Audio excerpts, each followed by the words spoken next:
नमस्कार, आप सभी का स्वागत है आपके अपने YouTube चैनल फिजिकल एजुकेशन अड्डा के ऊपर, जहां पे आपको स्पोर्ट्स की हर प्रकार की अपडेट जो है टाइम टू टाइम मिलती रहती है। तो आज की जो एक बड़ी खबर निकल के आ रही है school game federation of India को लेके, जिसकी मान्यता पिछले 2 साल से खेल मंत्रालय ने रद्द कर रखी थी।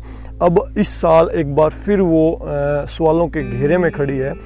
और आज की जो बड़ी खबर ये आ रही है कि खेल मंत्रालय की तरफ से उनकी मान्यता रद्द करने के बाद SGFI जो है अब डिस्ट्रिक्ट, राज्य और नेशनल लेवल पे किसी भी प्रकार के टूर्नामेंट जो है नहीं करवा पाएगी। तो ये एक बहुत बड़ी अपडेट है। इसकी फुल डिटेल में हम आपको इन्फॉर्मेशन देने वाले हैं, बने रहे लास्ट तक। तो अगर हम डिटेल में बात करें तो इसकी मुख्य जो बातें हैं, तो जो मैंने आपको बताई कि नेशनल, डिस्ट्रिक्ट और जो आपके स्टेट लेवल पे जो भी स्कूल गेम्स फेडरेशन अपने टूर्नामेंट आयोजित करवाती थी वो अब नहीं हो पाएंगे। ये बहुत बड़ी अपडेट है। और इसके अलावा जो स्कूल गेम फेडरेशन निजी स्कूलों से हर साल स्पोर्ट्स फंड के रूप में जो पैसे लेती थी वो भी अब नहीं ले पाएगी। वो भी निजी स्कूलों को कुछ भी जमा नहीं करवाना है। इसके अलावा इसका रीज़न क्या रहा, सबसे बड़ा कारण क्या रहा इन सब बातों के पीछे, तो हम उसका जिक्र करें तो अभी जो SGFI थी उसके ऊपर लाखों रुपए की हेरा फेरी का इल्ज़ाम जो है लगाया गया था स्वास्थ्य शिक्षा सहयोग संगठन की तरफ से। वो सबसे बड़ा कारण इस बात का बताया जा रहा है। तो इसका सबसे बड़ा नुकसान स्कूल गेम्स में हिस्सा लेने वाले बच्चों को जो है भविष्य में भुगतना पड़ेगा। लाखों बच्चे हर साल तैयारी करते हैं स्पोर्ट्स स्कूल गेम्स फेडरेशन के गेम्स में पार्टिसिपेट करने के लिए।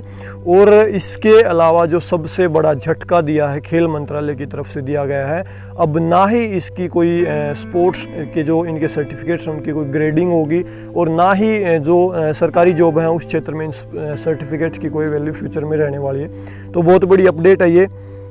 इसके अलावा SGFI ने अपनी तरफ से भी 52 जो हर साल 52 नेशनल स्कूल स्पर्धाओं को रद्द करने का नोटिस भी अपनी वेबसाइट के ऊपर अपलोड जो कर दिया। आप ऑफिशियल वेबसाइट पे विजिट कर सकते हो। वहाँ पे जो है साफ तौर पर school game federation of India ने 52 खेल प्रतिस्पर्धाओं को रद्द करने का नोटिस डाला है, वो भी आप देख सकते हो। और इससे जो है लाखों हज़ारों खिलाड़ी जो पूरे इंडिया में स्कूल गेम फेडरेशन के जो इवेंट्स होते हैं उसमें भाग लेने के लिए जो तैयारी करे थे उनके लिए सबसे बड़ा ये झटका इस साल का जो है साबित होने वाला है। इसके अलावा सर्टिफिकेट्स की वैल्यू 0 कर दी गई है। तो अब जो है भविष्य के गर्भ में ये बात छिपी है कि आने वाले समय में यहाँ पे क्या कुछ खेल मंत्रालय की तरफ से स्पोर्ट्स फेडरेशन के ऊपर फैसला लिया जाएगा। इसके अलावा बता दें कि जो school game federation of India उसके अध्यक्ष जो है भारत के नामी गिरामी जो पहलवान है सुशील कुमार हैं, उनकी अध्यक्षता में पूरी आयोजन हर साल होता है। तो सवाल वहाँ पे भी खड़े होते हैं कि इतने बड़े लेवल के खिलाड़ी जो है इस फेडरेशन के प्रेसिडेंट होने के बाद भी इस तरह की घटनाएं हो रही हैं। तो आप सोच सकते हो कि इंडिया के अंदर स्पोर्ट्स का जो फ्यूचर है उसके हालात किस प्रकार के हैं। तो ये बहुत बड़ी अपडेट थी आप सभी के लिए school games federation of India को। फिर से मैं रिपीट कर रहा हूँ कि इस साल होने वाले सारे इवेंट जो है रद्द कर दिए गए हैं। और सबसे बड़ा जो कारण रहा यहाँ पे करप्शन का इनके ऊपर इल्ज़ाम लगना सबसे बड़ा एक कारण रहा। इनके ऊपर लाखों रुपए की हेरा फेरी का इल्ज़ाम जो लगाया गया स्वास्थ्य शिक्षा संगठन सहयोग की तरफ से, वो सबसे बड़ा कारण रहा। और सबसे बड़ा नुकसान जो यहाँ पे होगा किसी का नहीं होना, सबसे बड़ा नुकसान खिलाड़ियों को होना है जो 6ठी क्लास से 12वीं तक के बच्चे इन स्पोर्ट्स इवेंट में भाग लेते थे हर साल और उम्मीद करते थे कि स्पोर्ट्स सर्टिफिकेट के बेस पे आगे जाके उन्हें कुछ बेनिफिट होता है कॉलेज एडमिशन पे या सरकारी नौकरियों में। तो सबसे बड़ा नुकसान इस पूरी लड़ाई में जो होना है वो बच्चों को होना है। लाखों हज़ारों बच्चे जो हर साल वहाँ पे पार्टिसिपेट करते थे। तो ये सबसे बड़ा नुकसान हम कह सकते हैं प्रेजेंट में स्पोर्ट्स का। तो ये बहुत बड़ी खबर थी और एक नेगेटिव खबर स्पोर्ट्स के एरिया से निकल के आ रही है। तो हम उम्मीद करते हैं कि जल्द इस कंट्रोवर्सी का कुछ और इसका रीज़न क्या रहा। सबसे पहले अगर बात करें 2 साल पहले कहाँ से ये सारी दिक्कतें शुरू हुई, तो 2 साल पहले sports game federation of India की तरफ से कोई बच्चा विदेश ले जाया गया था तैराकी इवेंट के लिए। तो वहाँ पे उस बच्चे की जो है डूबने की वजह से मौत हो गई थी। उसके बाद कारण बताओ notice school game federation of India को जारी किया गया, जहाँ पे कोई भी जवाब उनकी तरफ से नहीं दिया गया। तो last year he school game federation of India की मान्यता को रद्द जो है कर दिया गया था और इस साल भी इनको मान्यता नहीं दी गई थी। मेन केस यही रहा।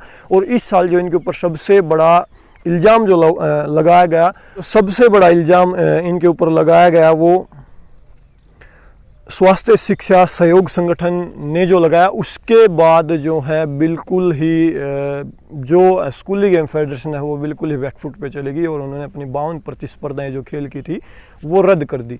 तो पूरी कहानी इस पूरे मुद्दे के ऊपर यही रही। आज के न्यूज़पेपर में भी आप पढ़ सकते हो। तो बहुत बड़ी ही नेगेटिव खबर है, दुखदाई खबर भी है स्पोर्ट्स डिपार्टमेंट के लिए, खास करके स्कूली बच्चों के लिए जो प्राइवेट स्कूल्स। और हालांकि यहाँ पे मुद्दा ये भी रहा कि हर साल प्राइवेट स्कूल से 27,000 रुपये का फंड जो है स्कूल गेम फेडरेशन इंडिया लेती है निजी स्कूलों से। तो आप सोच सकते हो कि पूरे इंडिया के अंदर कितने निजी स्कूल हैं और प्रत्येक निजी स्कूल जो 27,000 रुपये देता है उसका कहाँ पे यूज होता है, कुछ हिसाब किताब नहीं।